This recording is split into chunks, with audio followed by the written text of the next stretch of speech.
우리는 성찬과 관련된 일련의 본문들을 따라가면서 그 가르침을 배워가고 있는 중입니다.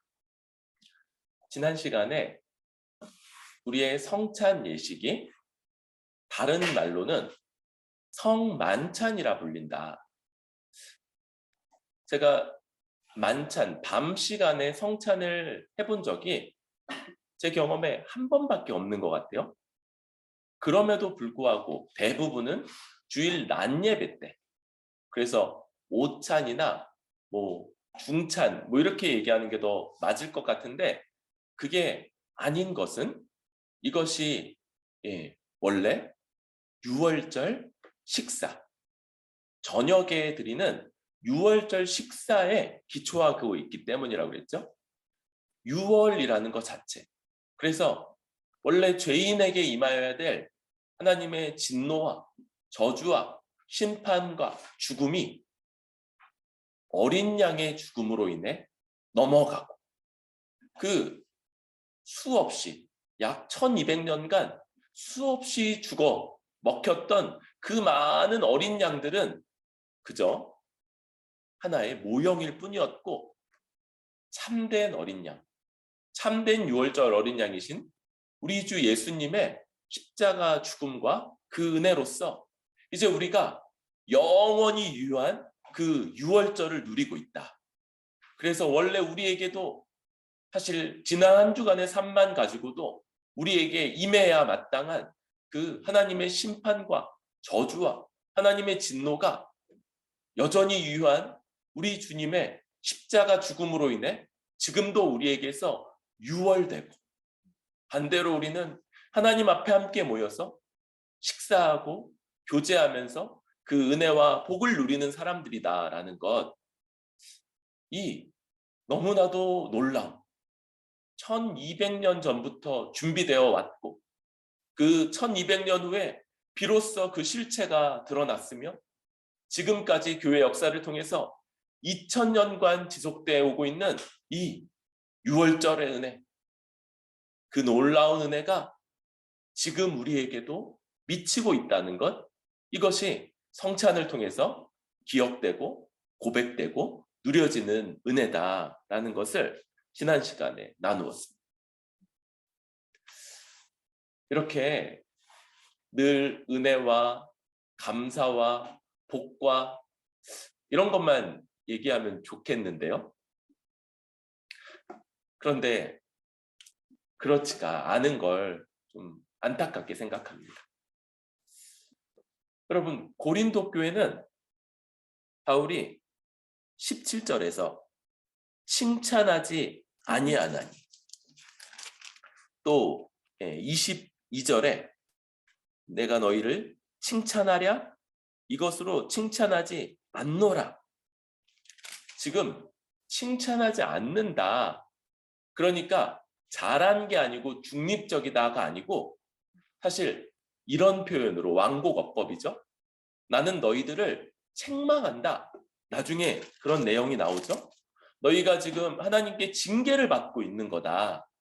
그래서 약한 자, 병든 자가 많고 잠자는 자, 이미 죽은 자들까지 저렇게 있지 않냐. 그렇게 말하면서 하나님의 징계가 이 성찬 예식과 관련돼서 임하고 있다는 걸 말하고 책망하고 경계하고 있는 그런 내용입니다. 그래서 오늘은 이 성찬과 관련해서 우리가 주의해야 되는 죄가 뭔지, 사실 여러분, 오히려 성경은요, 나는 죄 없어요, 나는 괜찮아요, 나는 잘 살고 있어요, 그러면 성경을 대적하고 하나님을 거짓말하는 자라고 말하는 자다, 이렇게 말해요. 그러니까 우리가 죄인인 게 유월절이 필요한 이유이기 때문에 아무 죄도 없는 사람? 아니, 그 사람 거짓말장이라니까. 하나님을 거짓말장이로 만드는 거짓말장. 그러니까 우리가 죄가 있다는 것 때문에 성찬에 참여하지 못하는 조건이 되지 않아요.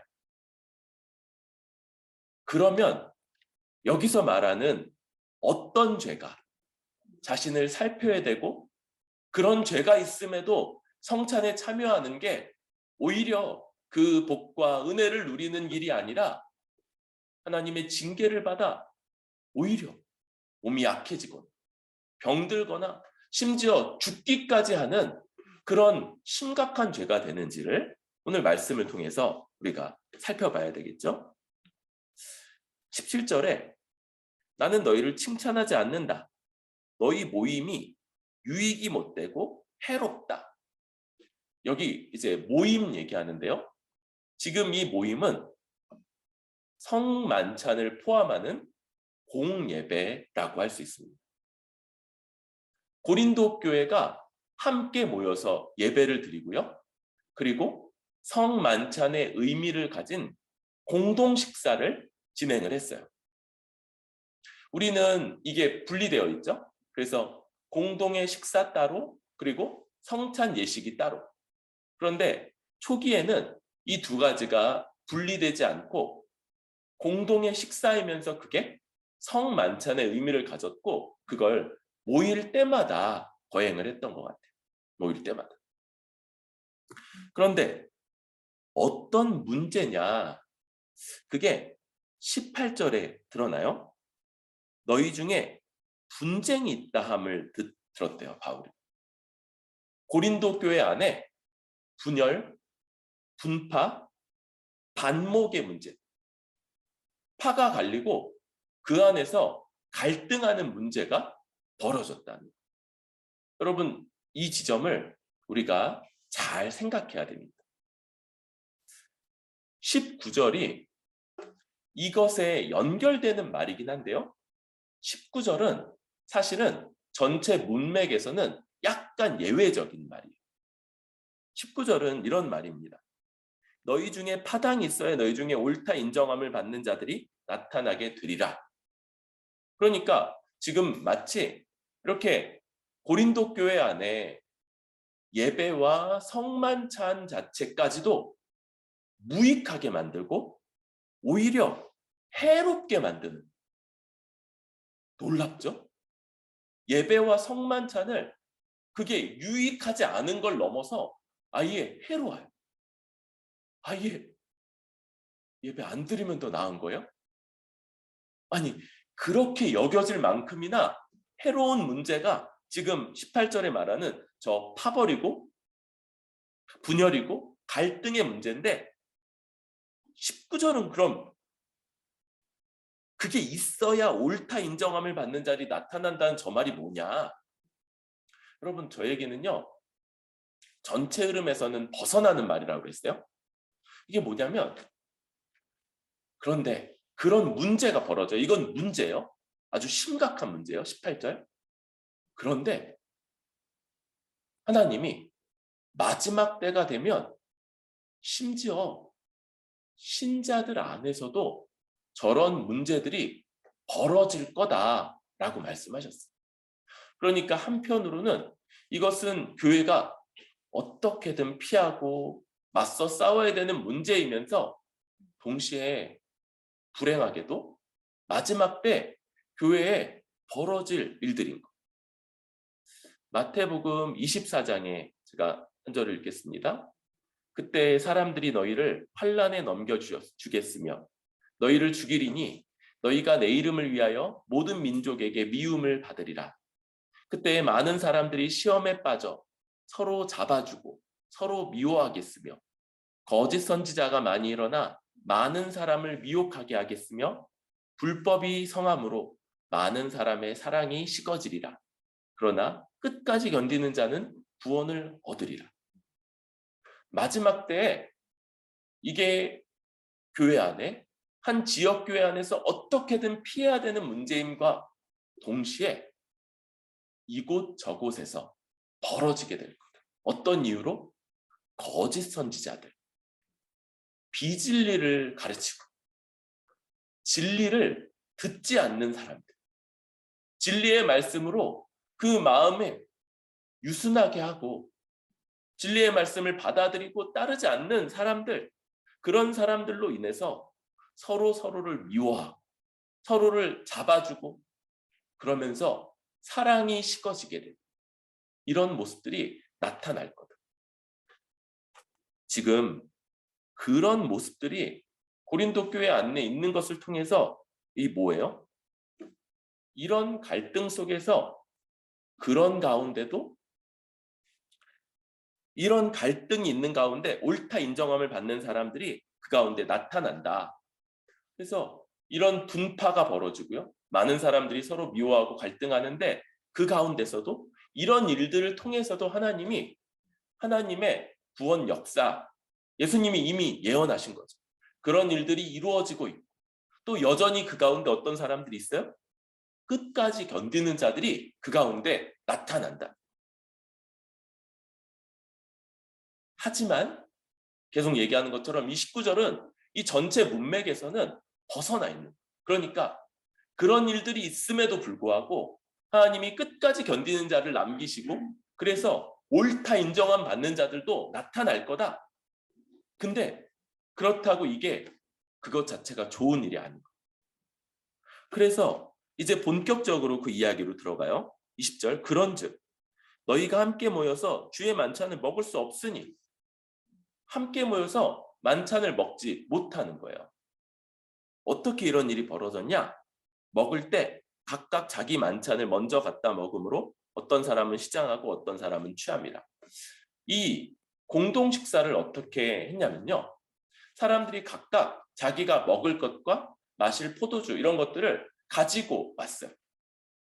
가지고 와서 이렇게 같이 모아놓고 그래서 함께 공동으로 먹는데 당시 고린도 교회 안에는 부유하고 잘 사는 사람들 일부와 굉장히 많은 숫자는 당시에 도시의 하층민들, 노예들이었다고 해요. 그러니까 보통 이제 저녁 시간에 예배를 드리고 그리고 공동 식사를 했는데 이 노예인 사람들은 그 시간을 맞춰서 못 오는 거예요. 왜요? 그 시간이 일해야 되고 자기 주인 식사 차려줘야 되고 그리고 나서야 자기 일을 다 마친 다음에 올 수 있으니까 밤 늦게 오는 거예요. 그런데 어떤 일이 벌어져 있어요? 부유한 사람들. 그래서 자기가 누군가의 종이 아니고 자기가 얼마든지 스스로 올 수 있는 사람들은 이미 와서 자기네들끼리 예배도 다 드리고 그리고 식사도 가지고 온 것도 다 먹고 또 이제 유복하니까 많이 갖고 왔겠죠? 그런 사람들이 많이 먹고 얼큰하게 취인 거기 뒤늦게 온 하층민들, 노예들 이런 사람들은 먹을 것도 없이 굶주리고 그러고 있는 거예요. 거기에 대해서 22절 책망하는 거예요. 너네가 먹고 마실 집이 없냐? 그거 집에서 먹고 마셔라. 그거 주님의 성만찬 아니다. 너희가 그거 하나님의 교회를 업신 여기는 거고 빈궁한 자들을 부끄럽게 만드는 거다. 바울이요. 그리고 할 말을 잃었어. 내가 너희에게 무슨 말을 하랴? 내가 도대체 뭐라고 얘기하겠냐? 그러고 있는 거예요. 여러분, 교회는요. 우리 헌법에 교인에게 보장된 그런 권리가 있어요. 교회에 헌법이 있어요. 여러분 원하면 이따가 제가 여러분들에게 보여드릴게요. 그 1조 1항이 뭔지 아세요? 성도의 신앙의 자유예요. 뭐냐면 각 성도들은요. 한 명 한 명의 성도들은 자기가 믿는 바, 곧 자기가 주 예수 앞에 주님께 가장 합당하다는 방식으로 결정하고 판단하고 행동할 자유가 있다는 거예요. 모든 한 사람 한 사람. 신앙의 자유가 성도의 가장 최고의 권리인 거예요. 자기가 믿는 바대로 행할 자유가 있어요. 여러분, 그런데 이 신앙의 자유는요, 자칫하면 뭐하고 연결되는 거야? 방금 있었던 저 문제. 여러분, 저 고린도 교회에 부유한 사람들은요, 아마 의도하지 않았을 거예요. 의도적으로 빈궁한 사람들을 부끄럽게 여기려고 하지 않았을 거예요. 아주 의도적으로 악한 마음을 품고 하나님의 교회를 업신 여기려고 하지 않았을 거예요. 자신들이 드리는 예배와 그 함께하는 식사, 그 성만찬을 해롭게 만들려고, 우리가 이렇게 하면 다들 유익을 얻지 못하고 해롭겠지? 키키키. 그런 악한 마음을 가지고 그렇게 하지 않았다. 그들은요, 어쩌면 자기들이 믿는 바, 주 예수 앞에서 온 마음을 다해서 예배를 드렸고요. 자기들이 좋은 시간에, 그리고 나서 이제 열심히 찬양하고 예배드리고 집중하고 막 그랬으니까, 우리 알잖아요. 우리 같이 모여서 조금 예배드리고 나면 금방 배고프잖아요. 기도 조금 하고 나면 굉장히 허하잖아요. 그래서 우리 예전에 엄청나게 먹어대지 않았어요? 그렇죠? 아무튼 그러니까 식사 분명히 하자마자 예배 드렸는데, 예배 마치고 나면 어딘가가 허해서 우리 앞에 늘 이렇게 아주 굉장히 많은 그 간식 빈 봉투가 앞에 놓여지고 막 그랬죠. 그러니까 이분들도 아주 자연스럽게 자신들이 가져온 식사 아주 막 주님 안에서 충만한 마음으로 아주 막 만족스럽게, 오늘 예배 제대로 드렸어. 야, 오늘 밥 맛있다. 야, 오늘 포도주 왜 이렇게 맛있냐? 그러면서 이제 더 마시고 그러다 취하고. 여러분, 이 신앙의 자유는요, 뭐에 의해서 제한되게 되냐면요, 신앙, 믿음의 기초가 되는 지식에 의해서 제한되게끔 되어 있는 거예요. 이 거룩한 하나님을 아는 지식에 의해서 제한되지 않는, 아니 믿음 자체의 정의가 그렇죠? 믿음 자체의 정의가 지식, 동의, 신뢰로 구성되어 있어요. 그러니까 이 지식이 믿음이 있을 수 있는 가장 기초가 되는 건데, 어떤 거룩한 영적 지식에 의해서 가르침 받고 있느냐에 따라서 기본적으로 신앙이 제한되게 돼 있는 거예요. 그래서 다른 교회, 다른 지역 교회는요, 우리가 치리하지 못해요. 우리가 권증을 베풀지 못하는 거예요. 왜요? 그 교회는 다른 말씀에 따라 가르침 받고 있기 때문에. 물론 다르지만 그러나 상당히 많은 부분을 공유하고 있겠죠. 예수 십자가 복음을 거역하거나 한몸된 교회, 하나님이 하나 되게 하셨다는 이런 진리를 거부하면요, 그건 교회라는 이름을 떼야지 맞죠. 그건 진리의 근본을 벗어나기 때문에 그거는 약간 교회라는 이름을 떼주기를 좀 부탁드려야 되고, 많은 부분 공유하지만 그럼에도 불구하고 구체적인 어떤 부분에 대해서는 다를 수 있기 때문에 다른 교회 성도들은 권증받죠. 그런데 같은 말씀, 같은 주일의 말씀을 받고 그 말씀에 아멘하는 사람들, 그들이 같은 지식의 기초 위에 그것을 이제 동의하고, 아멘, 맞습니다, 동의하고 신뢰, 그 말씀에 자기를 내어 맡겨 살아가는 바로 이 믿음, 그것에 따라 믿음이 제한되기 때문에, 믿음이 그렇기 때문에 그냥 아무렇게나 나는 내 양심의 자유가 있어요. 맞아, 양심의 자유가 있어요. 그런데 어떤 양심의 자유라고요? 믿는 바에 따라 행동할 양심의 자유죠. 그런데 그 믿음은 뭐에 기초에 있어야 돼요? 지식에 가장 중요하게 주일에 선포되는 이 한몸된 교회가 함께 받는 이 말씀의 기초에 있는 지식이고 그리고 믿음이기 때문에 그 말씀이 신앙의 자유가 있음에도 불구하고 우리가 방종하고 내 멋대로 살아가는 것들을 용납하지 않게 되어 있는. 그런데 지금 고린도 교회 안에 어떤 문제가 벌어진 거예요? 이런 지점에서 말도 안 되는 일이 벌어진 거예요. 분열, 반목. 여러분, 교회 안에서요, 제일 나쁜 일이 뭐예요? 네, 분열이에요, 분열. 갈라지는 것.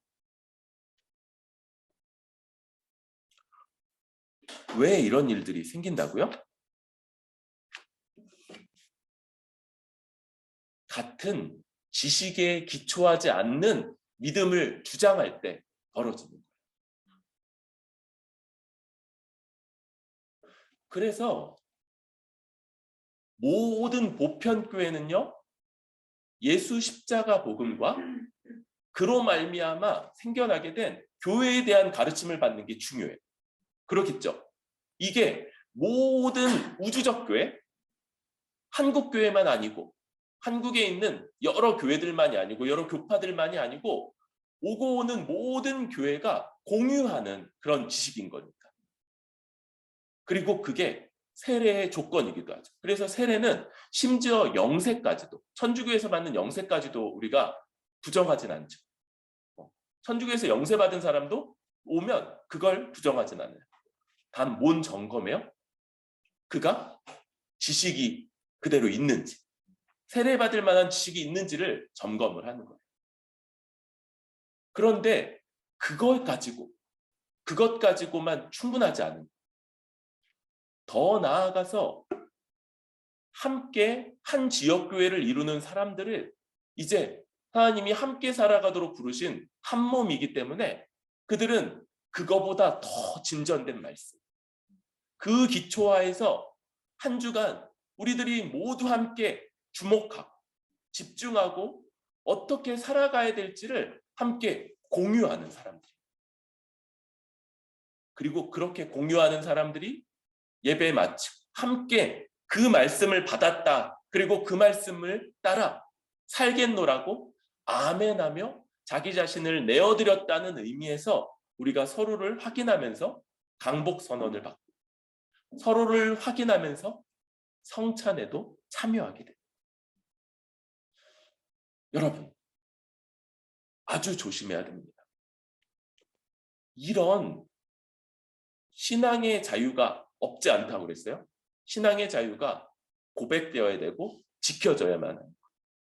그런데 방종케 하는 신앙의 자유가 되면 안 된다. 나는 이게 맞다고 생각해요. 내 멋대로 살아갈게요. 이런 걸 허용하는 신앙의 자유가 되면 안 된다. 그러면 어떻게 자유를 지키면서도 그걸 하느냐? 바로 참된 지식. 모든 보편교회가 공유하는 지식을 힘써 배우고요. 특별히 그 다음에 그걸로 불충분하다고 그랬죠. 주일에 공동체가 함께 받는 이 하나님의 말씀을 아주 집중해서 듣고 여기에 아멘하며 반응. 더군다나 여러분 한 주간 살다 보면 말씀을 잊을 때가 있죠. 그래서 주중에 우리가 어떤 말씀을 듣고 거기에 아멘했는지 거기에 내 자신을 내어 맡겼는지를 기억하면서 한번 말씀을 다시 한번 곱씹는 이런 시간을 갖고 다시 한번 자기 자신에게 이 말씀을 적용하면서 내가 남은 그 기간도 이 말씀에 따라 한 주간을 살아내겠노라 이렇게 아멘하며 서원하며 자기 자신을 드리는 것 이게 우리의 삶인 거죠. 여러분 이 경고의 말씀 유익하지 않고 오히려 해롭다. 이게 전 너무 이 마음이 무거워요. 여러분, 우리가 주일 예배만큼 복된 시간이 없는 거예요. 주일 예배만큼 하나님의 은혜를 누리고, 이제 제가 이제 후배 목사님들, 또 후배 이제 개척하신 분들에게 이런 권면을 해요. 그분들이 이제 자기가 너무 부족하다. 그런데 제 자신에게 하는 말이기도 하고, 그게 뭐냐면, 그런데도 맞다, 우리는 부족함이 있어서 계속 부단히 말씀을 연구하고 공부하고 애써야 된다. 그런데도 주일 예배는 그럼에도 불구하고 하나님이 그런 부족한 자를 세워서라도 부으시는 은혜가 있다. 그러니까 우리가 더 기대하고 소망하고 그것을 누리고 그 은혜로 말미암아 회복되자, 이렇게 얘기를 하는 거예요. 근데 그 예배가 해롭다니, 이게 정말 바울이 더 할 말이 없겠다는 생각이 듭니다. 여러분, 우리 예배가, 그리고 이제 우리가 드리게 될 성만찬이 우리에게 유익하기를 소망합니다. 하나님이 그것을 통해서 우리에게 주시고자 하는 그 충만한 넘치는 은혜로 우리들이 함께 가득 채워질 수 있기를 소망해요. 바울이 경고하면서도 이 주님이 가르쳐 주신 이 참된 성찬에 대한 이야기를 계속 이어갑니다. 23절부터는 이제 주님이 가르쳐 주신 이 성찬에 대한 것. 그래서 우리가 이 내용들을 이제 다음 시간에, 다음 주에 좀 더 계속해서 더 보게 되겠죠. 그런데 23절에 내가 너희에게 전한 것은 주께 받은 것이니 곧 주 예수께서 잡히시던 밤에, 잡히시던 밤에, 이 유대인들 특유의 날짜 세는 법이 있는데, 해가 지면 하루가 시작하는 거예요. 그러면 그래서 시작하면 저녁이고, 밤중과 새벽을 지나서 아침, 점심, 그리고 저녁이 되면서 하루가 맞춰지게 되는 거죠. 예수님이 제자들과 함께 어둑어둑해진 저녁 식사를 했죠. 그리고 그날 이제 새벽에 나가셔서 밤새 기도하시고, 다음날 아침에 나가서 잡히시고 고난받으시고 이제 정오쯤에 못 박히셔서 3시쯤에 돌아가시잖아요. 그러니까 그날인 거예요. 그날 식사를 하신 그날 주님이 잡히신 거예요. 유대인의 하루 계산법. 그래서 이 식사는요, 이제 곧 주님이 팔려가서 잡히시고 모지게 고난당하시는 그 십자가 죽음, 십자가의 은혜를 전제하고, 십자가 죽음, 그 중간에 뭐가 들어가야 돼요? 형벌, 대속적 죽음. 우리 대신에, 원래 하나님을 대적하여 죄지은 우리가 받아야 될 하나님의 형벌을 대신 받아 죽으시는 그 죽음, 그것과 이 주의 만찬이 아주 밀접한 관련이 있다는 것. 1200년 동안이나 하나님이 유월절을 통해서 어린 양, 여러분 왜 어려야 되냐면요, 흠이 없어야 되기 때문에 그래요. 이게 오래되면 그냥 방목해서 키우기 때문에 상처가 나고 뭐 이렇게 훼손되고 이러기 쉽죠. 뭐 다른 양의 뿔에 찔려서 눈 하나가 멀다든지, 뭐 여기저기 상처가 있다든지, 고름이 나온다든지. 근데 그런 일들이 없을 수 있는 어린 양, 태어난 지 얼마 안 되는 그런 양, 이런 건가요. 그런 온전한 양이 대신 죽어야 되는 것. 그게 바로 예수님의 십자가 형벌 대속적 죽음의 모형이었던 거고요. 그런 어린 양을 통해서 하나님이 지금 우리에게까지 이 성만찬의 은혜, 그것이 바로 주님의 십자가 형벌 대속적 죽음과 아주 밀접하게 관련이 있는 것. 그러니까 그 성만찬에서 행해지는 일, 떡을 찢어내는 것, 또 포도주 잔에 포도주를 붓는 행위, 이런 것들이 주님의 십자가의 어떤 것들과 관련이 있다. 주님이 어떻게 돌아가세요? 십자가에서 살이 찢어지시죠. 살이 찢겨지시는 거. 이미 너덜너덜, 채찍 맞아서 너덜너덜해진 그 등이 죽을 때까지 그 나무에 비비죠. 숨 쉬어야 되니까. 오르락 내리락. 그러면서 아주 뭉개지는 그 살과 거기서부터 흘러내리는 이 주님의 피. 이걸 상징하는 그 예식 자체가 주님의 십자가 죽음을 상징하는 그런 행위들입니다. 그리고 주께서 나를 기념하라. 나를 기념하라. 이걸 2번 반복해서 말씀하십니다. 여러분, 그래서 성만찬을 거행할 때 우리는요, 말씀을 통해서 또 기억을 통해서 우리 할 수 있는 모든 방법을 통해서 지금 우리 눈앞에 벌어지고 있는 이 예식이 주님이 십자가에서 치르신 그 형벌대속적 죽음, 그것과 연결되어 있다는 것. 그 일을 행하기 위해서 주님께서 실제로 겪으셨던 그 모진 고난, 모진 어려움들, 이 모든 것들을 다 기념하고 또 기억하도록 그렇게 행하는 것. 우리 모든 성만찬의 이 예식, 이건 예식이죠. 이걸 통해서 설교로 선포된 복음이 우리 눈에 보이도록 다시 한번 선포되고, 그래서 믿음이 강화되고 그 십자가 사역의 은혜를 우리가 더욱더 철저하게 부여잡고 누리도록 하는 것. 그래서 기념이기 때문에 이것은요, 오직 이미 그 은혜를 받아 누리는 자들만 참여하게 돼요.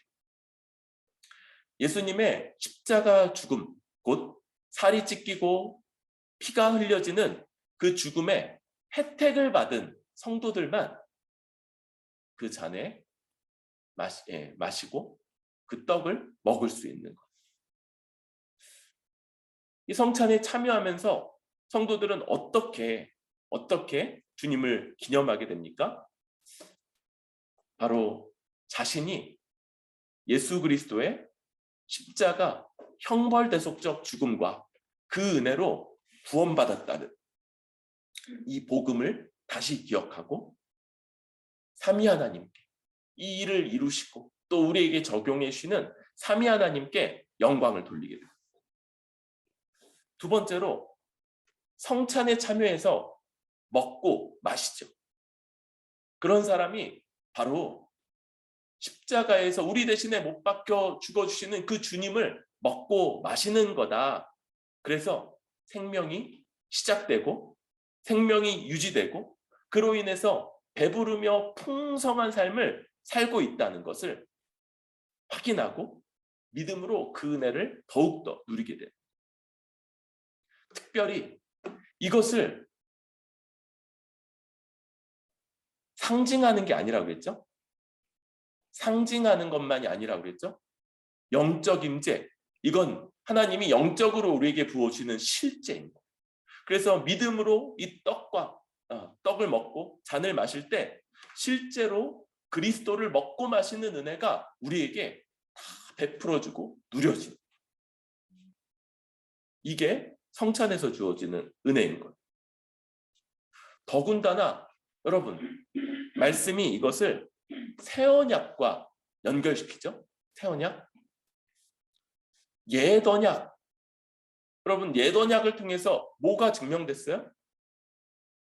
사람은요, 하나님의 법을 지키는데 실패할 수밖에 없다는 거. 온갖 종류의 방식들로 그 외부를 깨끗이 해봤어요. 손을 씻고 또 제물을 드려서 죄의 용서, 피를 뿌려보고 막 온갖 짓을 했어요. 그런데도 이제 뭐가 확실해졌냐면 문제의 근원이 우리 외부에 있는 게 아니라 우리의 내면, 우리의 마음에 있다는 게 드러났어요. 그리고 새 언약이 예고될 때 뭘 말합니까? 이렇게 말하죠. 여호와의 말씀이니라 보라 날이 이르니 내가 이스라엘 집과 유다 집에 새 언약을 맺으리라. 이 언약은 내가 그들의 조상들의 손을 잡고 애굽 땅에서 인도하여 내던 날에 맺은 것과 같지 아니할 것은 내가 그들의 남편이 되었어도 그들이 내 언약을 깨뜨렸음이니라. 여호와의 말씀이니라. 그러나 그날 후에 내가 이스라엘 집과 맺을 언약은 이러하니 곧 내가 나의 법을 그들 속에 두며 그들의 마음에 기록하여 나는 그들의 하나님이 되고 그들은 내 백성이 될 것이라. 여호와의 말씀이니라. 여러분, 새 언약을 맺으실 때 어떤 일이 벌어지냐면요, 죄로 물든, 그래서 하나님의 뜻을 지키는데 실패하는 그 옛 마음, 부정한 옛 마음을 하나님이 제거하시고 새로운 마음을 주신다. 어떤 마음이요? 하나님의 법을 기뻐하고 그것을 사모하며 지킬 능력도 있는 새 마음을 주셔서 이제 하나님의 말씀, 하나님의 법, 내 이웃을 내 몸같이 사랑하라 명하신 그 하나님의 법을 이제 이루면서 살아가는 새 존재가 된다. 이게 새 언약의 약속이고 예수님이 우리에게 베풀어 주시는 은혜잖아요.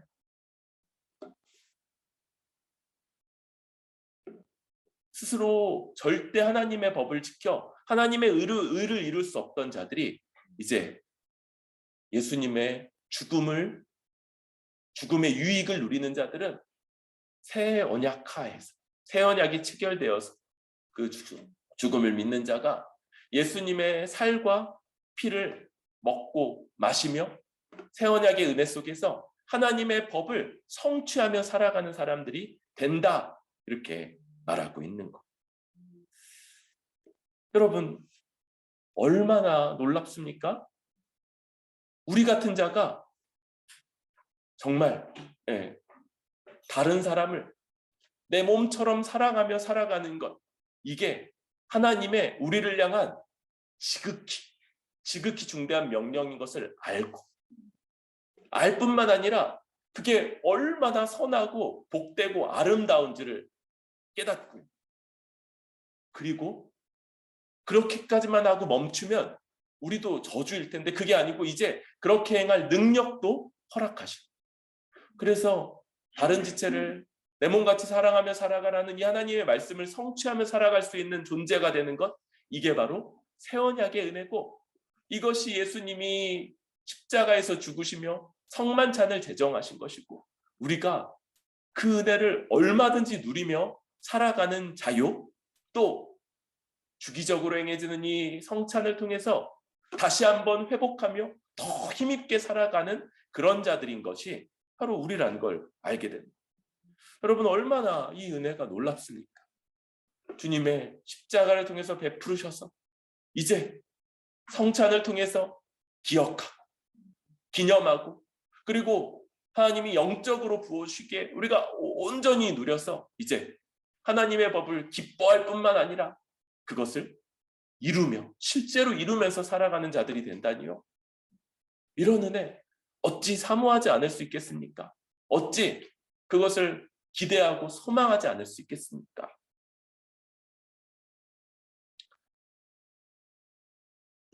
그런데 그런 은혜, 여러분, 이 은혜가 이렇게 크니까 그것을 훼손하고 그것을 대적하는 죄가 그만큼이나 큰 거예요. 이 지금 고린도 교회는 그 모임이 유익하지 않고 해로워졌고 하나님의 징계를 받아서 지금 저 모양 저 꼴인 거죠. 지금 누구든지 주의 떡이나 잔을 합당하지 않게 먹고 마시는 자는 주의 몸과 피에 대하여 죄를 짓는 것이니라. 여러분, 여기 주의 몸과 피에 죄를 짓는다. 이게 주의 몸과 피, 이 맥락하에서 성찬이죠. 성만찬. 성찬에 죄를 짓는 거예요.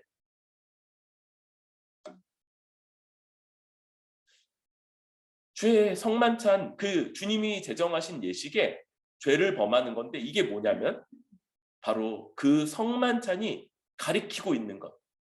예수님의 십자가 사역을요, 훼손하고 모독하고 그걸 욕되게 하는 것, 그게 바로 저 죄라는.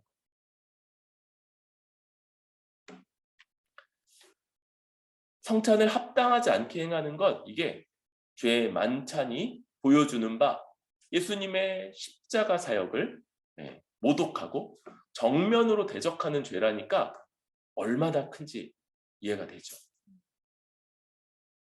그래서 말씀은 28절에 자기를 살피고 살피라고 해요. 여기 살피다는 시험하다, 점검하다라는 의미를 갖고 있어요. 그러니까 성찬을 앞두고 내가 이 성찬을 참여하기에 합당한지를 반드시 점검해야 된다는 거죠. 그럴 때 뭘 점검하느냐? 도대체 어떤 죄가 이 성찬에 참여하지 못하는 죄냐?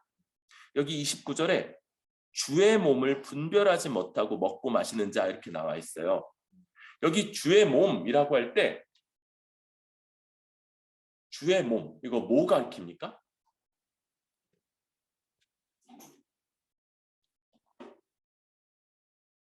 주님은 교회의 머리시고 교회는 주님의 몸이다 라는 이 신약의 아주 유명한 비유에서처럼 이거 교회 가리키는 거. 어떤 교회? 예수님의 십자가 은혜로 한몸 되게 하신 지역교회, 이거 가리키고 있는 거예요.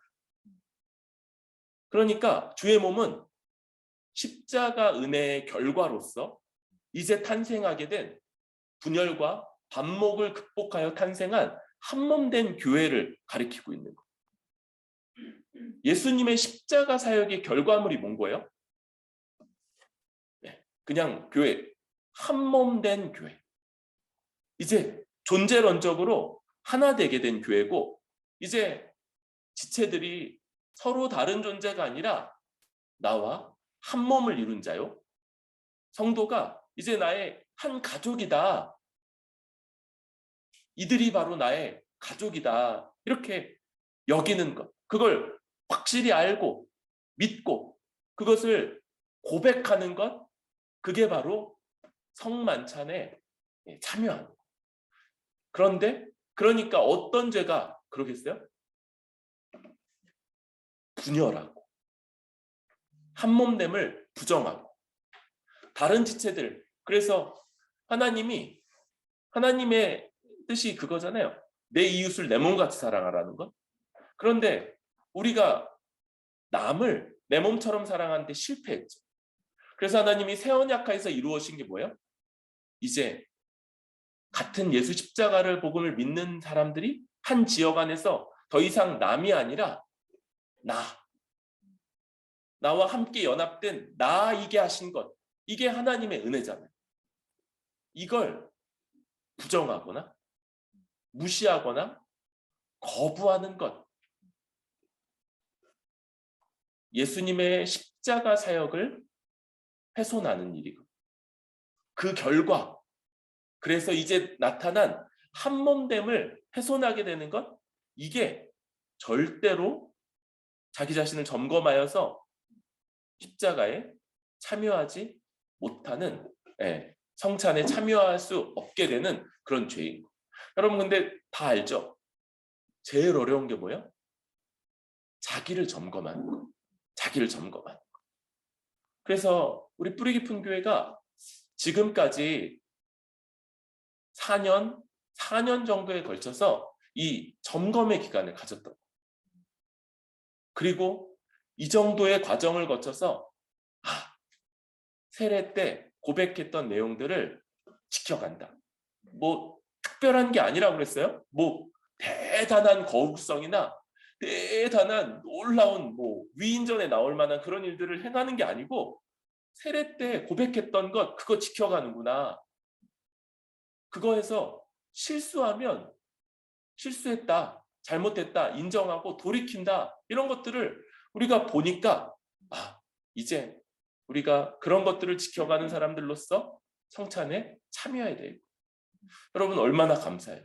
교회가 여러분이 스스로 잘 못하는 그것, 자기를 점검하는 것, 그거 바울은 자기가 자기 점검해야 된다 이렇게 말했는데 교회가 도와주는 거예요.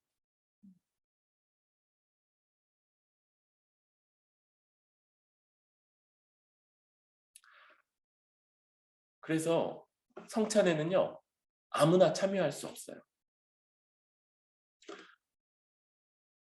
이것이 충분한 시간을 두고 점검된 뭐가요? 예수 십자가 형벌 대속적 죽음을 믿는가? 그것을 철저하게 의지하는가? 그래서 두 번째, 그 결과로서 이제는 남남이 아니고 개인적인 존재가 아니라 한몸된 지체고, 그래서 이제 그 한몸된 지체를 하나님이 세우신 목사와 장로를 통해서 주시는 말씀을 따라 다스리고 그렇게 복되게 하신다는 걸 인정하며 한 몸으로 살아가는 자. 요거 딱 요거 점검하고 거기서 오케이 그러면 다른 부분에서는 부족할 수 있어. 연약할 수도 있어요. 여러분 누가 연약하지 않고 누가 부족하지 않은 사람이 있어요. 그래서 그런 사람들은 뭐 교회 안 다녀요. 그런 사람들은 교회 다닐 필요가 없어. 아니, 실제 그런 사람이 있다는 게 아니고 스스로 그렇다고 여기는 사람들은요. 교회 왜 나와요? 교회는 다 내가 너무 연약하고 내가 부족해서 나는 도무지 내 밑가림이 안 되고 주님밖에는 너무 부족해서 나의 빈틈을 채워줄 자가 주님밖에 없습니다. 고백하는 사람들이 나오는 데가 교회잖아요. 더군다나 하나님이 그런 자들에게 어떻게 채우라고요? 어떻게 채우신다고요? 여태 있는 지체들을 은사를 부어주셔서 그 지체들로 나를 채우신다는 걸 알고 또 나도 다른 지체를 채우는 그런 하나님의 의의 도구로서 의의 병기로서 쓰신다는 걸 아는 사람, 그래서 자기를 그런 하나님의 손길에 내어 맡기는 사람이 이 하나님 앞에 자기를 살펴 성찬에 참여할 수 있는 사람입니다. 그러지 않으면 이거 하나님이 하신 가장 큰 일, 예수님을 십자가에 못 박으시면서까지 하신 그 일, 그리고 그 결과물로서 이제 비로소 아담과 여자가 범죄하기 전에 이루었던 그 공동체, 그것과 동일한 난생 처음 생겨난 이 한몸된 공동체, 그 교회를 훼손하는 거고 욕되게 하는 거고 그를 위해 자기 생명까지 내주신 예수님을 부정하는 일이 되는 거예요. 왜 그렇게 몸이 약하고 병들고 죽기까지 하는 사람들이 나오는지 이해가 되죠. 하나님이 이 일을 그냥 내버려 두시지 않는 겁니다. 그러나 여러분 그만큼이나 그 은혜가 크기 때문에 지금 여기 나오는 이 아주 엄중한 하나님의 징계와 그것들은 사실은 그 은혜가 얼마나 큰지에 대한 여기 사실 32절에 이런 징계, 이렇게 성찬을 훼손하여서 받게 되는 징계가 마지막 날에 받게 되는 지옥의 형벌하고는 다르다고 얘기하죠. 그거 피하도록 징계하신다는 거예요. 그러니까 여러분 성찬에 잘못해서 징계받는 것, 그것도 안 좋으니까 성찬을 유보받는 이 과정 역시도 우리가 하나님이 우리에게 베푸시는 은혜의 방편이라는 걸 기억하면서 잘 자신을 점검할 수 있는 기간으로 삼으면 아주 더 큰 유익을 누리게 될 거다. 또 이 기간, 우리가 이 기간을 잘 지켜가면 이 기간 가지는 만큼 성만찬에 대한 기대와 소망이 우리에게 더 커질 거다. 그래서 막 너무 감사할 거다. 이런 생각이 듭니다. 여러분, 오늘은 약간 힘든 말씀이었어요. 약간 전하기 어려운 말씀이었지만 그럼에도 불구하고 전해야 한다 여겼던 건 이 성만찬을 훼손하고 성만찬에 죄를 짓는 이 벌이 큰 것은 그게 우리에게 가져오는, 제대로 된 성찬이 우리에게 가져오는 복과 은혜가 너무나도 크다는 반증이기 때문에, 그런 우리가 예수님의 십자가 은혜를 온전히 누리고 예수님으로 인해서, 예수님이 우리에게 내어주신 자기의 몸, 예수님과의 연합으로 인해서 배부르고 아주 복되며 그것으로 인해서 하나님의 뜻을 온전히 성취할 만큼 아주 능력 있게 될 것을 기대하고 소망하면서 성만찬에 참여하는 우리 모든 뿌리 깊은 교회 지체들 되기를 소망합니다.